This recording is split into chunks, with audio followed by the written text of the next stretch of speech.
Well, good morning, church. I hope you're having a great time just diving in a little bit deeper to the message from Sunday.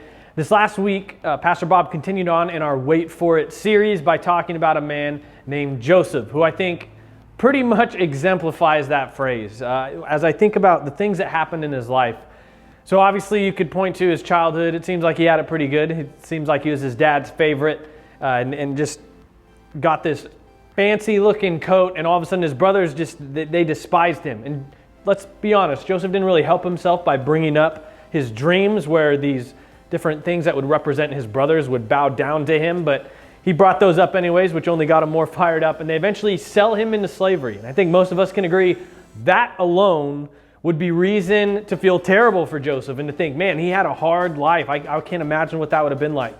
But what we see is, it seems like every time things start turning around for him, just something else happens. I mean, he gets sold to this man in Egypt named Potiphar, works his way up the ladder, working for him, and finds himself in charge of everything Potiphar owns. And then some stuff goes on, some accusations from Potiphar's wife that are not accurate. And all of a sudden we find him in jail. And even while in jail, he interprets some dreams and he says, hey, don't forget about me. And then we see it's not till at least a couple of years later that they remember, that he's the one that actually interpreted those dreams. And that's when so he just sits in prison waiting for what's going to happen.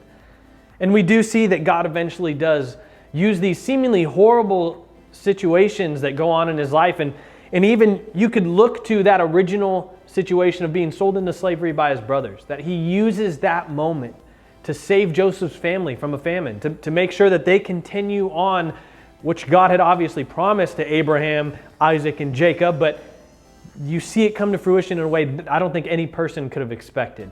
And so as you jump into these discussion questions, it's going to be a lot of wrestling with when we go through hardship.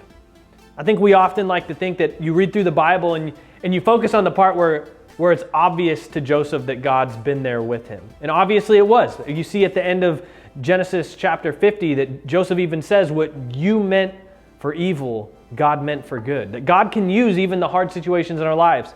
But we're not patient. We don't want to have to wait and see that happen. We want it to happen immediately.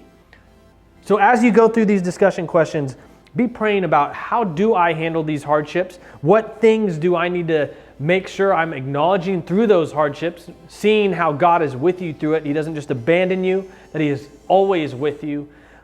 But just be praying as a small group. What can we learn from Joseph's story? Because there is so much in it that we should try to live out in our lives as well.